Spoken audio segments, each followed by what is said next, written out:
Mbote na bino baso ba bozali kolanda ngai ezali wanga bino mama Charlotte. En tout cas na dasu nesengo mingi lelo ya kobelema na bandako na bino. Mokozi na lolo aleka na kopambola bino vraiment merci na ba bozali kokoba ko s'abonner na la Grâce Cuisine. Ba bozali kokoba ko encourager mama Charlotte, ba bozali kokoba ko pesa ngai ba conseil na ba remarque na bino. En tout cas mokozi na lolo aleka na kopambola bino.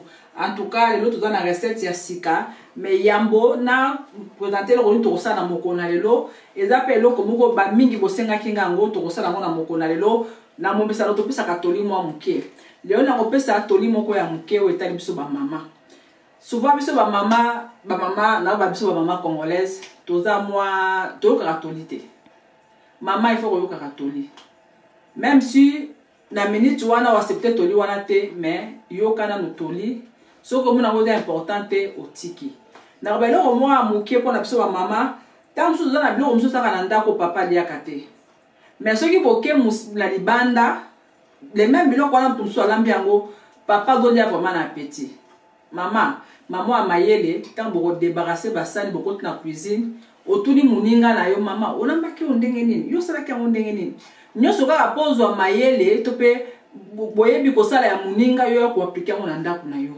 tango ozonga na papa na ndako osilikeli papa bana ko le bilo kwa na nini oli yango ebele ndenge nini ndako le hango te parce que papa peut-être lobi na yo te mais papa moni ke kuna balambaki yango kitoko papa oyo la bana ndako mama ya mayele mama yo katoli okokene ko tuna muninga no na mayele mama yo chaki ndenge nini yo na makaponu ndenge nini yo chaka madesu ndenge nini po bana ko apprendre tout ça ba mama do ka batoli ata muninga fiki yango koleka yo eza mabete zwa mayele na ye ko appliquer ngo na ndako na yo le même loko papa linga ko lia te soki osala ngo na ndako na yo mama ndenge muninga sala keska papa liaki omona ke papa bana olele même biloko wana wa bana ko boa bana ko lia ngo ezaka ke papa mususu bana o ezate mais ndenge zo lamba zo sepela vraiment te mais chaque fois zoka mayele ya libanda ya ko appliquer ngo na ndako na yo yo kaka pe tolia baninga tozala bato koyoka mingi mama muto ayoka ka mingi asala ka berre ebelete mais muto ayebaka nyoso tu asala ka berre.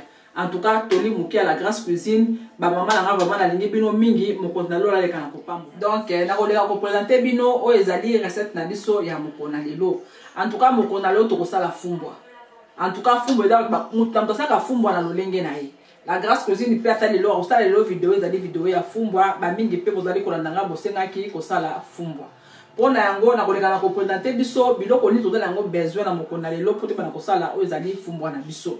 Alors pour na yango toza na fumbwa na biso yango yo donc nasina longoli banzete nyonso nasina longoli ba makaso za mwa minene na sukoli yango donc okocha fumbwa na mai mama kutuna mama na kosukola fumbwa ndenge nini en tout cas oche fumbwa na mai tango wana kolongola fumbwa omona ke na se tika kama bazelo vraiment okosukola fumbwa no même 3 même 4 fois tu omona ke na 16 les asos ça veut dire que fumbwa na yo esukwami malamu oya nga yango na sina bongusaki bien na sina ngolo ba makasa minene na sina ngolo ba nzetera na fumbwa en tout cas fumbwa ngeza déjà prêt pour na ko cha na njungu pona yango na ko cha ozali mbisa ko kauka ba tachaka vraiment biloko bela kata fumbwa menga vraiment pona ngala nga fumbwa ezala na mbisa ko kauka alors na ko cha ezali nzombo na nga yango yo na lobaka na chaque émission et c'est soukwami eza déjà pété eza makasité donc autant na fumbwa mutakoli yango sans pourtant asségeler toi longolaka chaka pembe na sani fumbwa na ngai na ocha ezali mbisi ya nzombo na ngai yango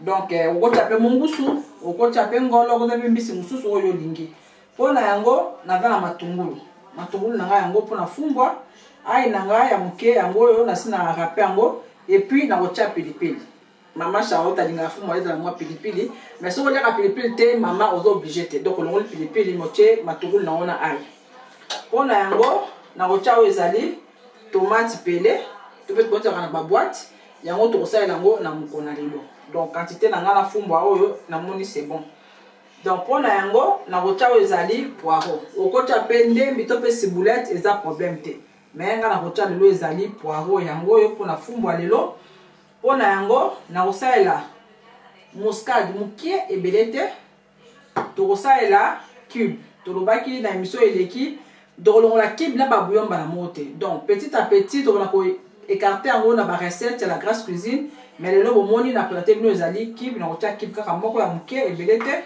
naza na bouillon lelo te place ya bouillon na kotia oyo ezali mungwa. Donc mungwa oyo mosusu ayebi mungwa oyo na kosala mungwa oyo.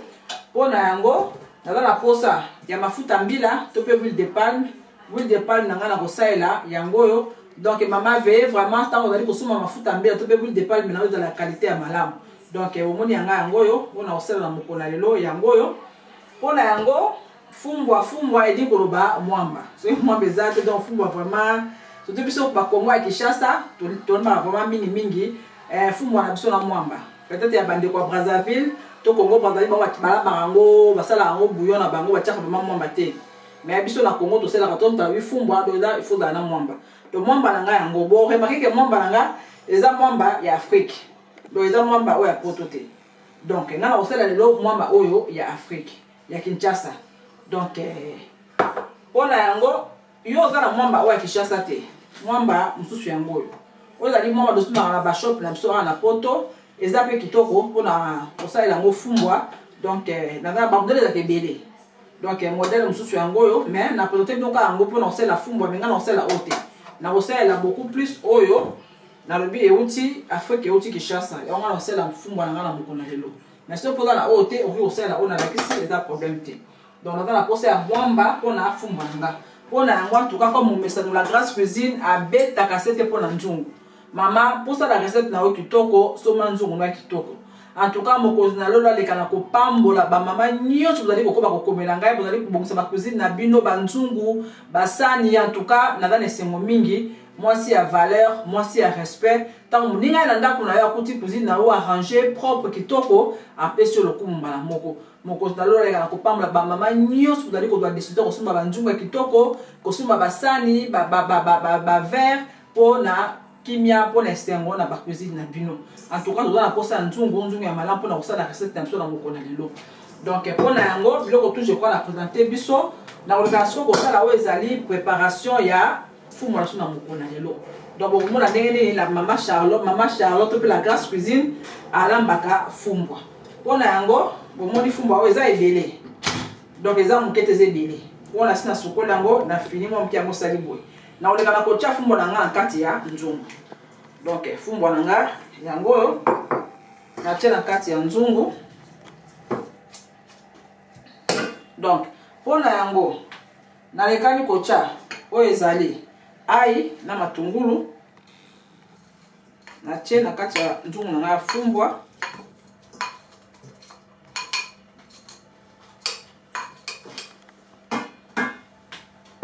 Pona yango na bakisi o ezali poireau. Donc il faut écraser yango pour lingi. Donc on peut écraser babilo autour en ocha et dans la problème mais on a pas fait notre chango boye. Pour la yango na lekani kocha o ezali tomate. Nde na lobi to sala tomate pelé. Donc tomate nanga yango yo na bakisi na kati ya fumbwa na ngai. Na tie tomate. Na tie tomate concentré te. Na tie ka tomate to benga yango tomate pelé. Donc pour na yango nazo ezali pilipili. Abakisi pilipili nanga likolo. Nazo ezali Kib Magique. Na naza osala mama, na sali sauce te. Na sali eloko mosusu ta toka naza kotia biloko nyonso tumbala moko. Nazo Kib nanga moko ya muke. Yango yo na fini yango to pe na écraser yango. Pona yango na obasa oyo ezali mungwa. En tout cas tozolobela ba mungwa, tozolobela ba mafuta mama vraiment koyeba na ko diminuer yango na ba cuisine surtout pour ba recette na biso. Tango tie mungwa ebele na biloko atona baki kitoko mama biloko mama bali yango bozana te. Donc diminuer vraiment mungwa tokozolamba na momesano chaka na mungwa muke. To sela ka ba bouillon to ba kibo tena ya muke quantité muke. Soki ekoki te na sima obi kobakisa. Po mbala mingi mona yo tie mungwa ebele mbala mona biloko tablo ko bela biloko elamba kitoko me mungwa eleki mo yamba bale ezate. Donc quantité ya mungwa ngana zu yango eze bete za ba muke na kibo mo na tie soki ekoki te na otane na obakisa na sima mais pour le moment na tika mungwa muke na kibo. Na bakisi bon pona yango na yango tia mafuta. Twali ko betela sete ba mama mafuta ko diminuer vraiment ba mafuta. Biloko nazolamba ezali fumbwa. fumbwa ezaka toujours na mafuta po mafuta ekobima na kati ya mwamba. Donc mpona yango la grâce plutôt que mama Charlotte natiaka mafuta ebele te nakolakisa bino ndenge nini kosala po ntango kotika fumbwa na yo etoka vraiment malembe kobimisa mafuta. Mais soki deja otie mafuta mbila ebele mwamba mpe akobimisa mafuta na suka mafuta etondi na nzongo mobimba. Donc nga vraiment mafuta nazaka mafort kote mafuta te yango nazopesa toli oyo mafuta na ngai yango oyo. Donc nabakisi mafuta mais ebele te mpona bina kotia oyo ezali mwamba. Donc mafuta na tie bomoni ezalaki awa je note juste boye mafuta na tie ebele te bomoni na tie mpona yango nakoleka na kotia oyo ezali muscade to mpe noix de muscade mais ebele te moke ekoki. Alors sikoyo nakoleka na kotia oyo ezali mai nabakisi oyo ezali mai vraiment mai ya mwa ebele po yango mpe kaka nakobakisela yango mwamba air moko nzungu na nga yango nakoleka na kotia nzungu oyo na moto. Donc bien sûr faut kozipa nzungu na nga yango oyo natie na moto. En tout cas natie yango na moto ya makasi mbala moko nakotika nzungu na nga etoka pendant 20 minutes. Après nakobakisa oyo ezali mwamba na mbisi na nga okauka. Ntango mosusu mpe natiaka biloko nyonso tu mbala moko natie biloko nyonso na bambisi na bamwamba tu natie mbala moko. Après natiki yango na moto etoka mais na change mpe système alelo ezali totiki mwamba na mbisi biloko to natie na nzungu ya bomoni yango. Donc soki etoki pendant 15 à 20 minutes nakobakisa sikoyo ezali mwamba na ngai na mbisi na nga okauka. Après bokomona ndenge tokobetisa ndungu afungo vraiment malembe mpe tokotala suite ndenge nini pekasi tato mokolo nalo ekobima. Donc mpona yango nalobi na bino tout à l'heure tomonani dans 20 minutes. Biso wana susu tozongi mpona kotala suite ya fumbwa na biso na mokolo na lelo. En tout cas fumbwa na biso etoki pendant au moins 40 minutes. De la 40 minutes, donc 40 à 45 minutes. Na 45 minutes wana natikaki 20 minutes et toki na moi bandela na kisaki bino et puis 25 minutes moi na teki moto na nga na se et mijoter malembe faut ba moi ba biloko to ebele se mélanger vraiment na fumbwa na ngai tokota na ndenge nini fumbwa na biso ebemi na mokona lelo. Donc nzoko na biso fumbwa yango yo ndenge na kobaki na biso omoni mafuta ndenge mati likolo. Donc mafuta kaka mutu nga na tiaki na mwamba na nga na tiaki yango mutu emati likolo boye.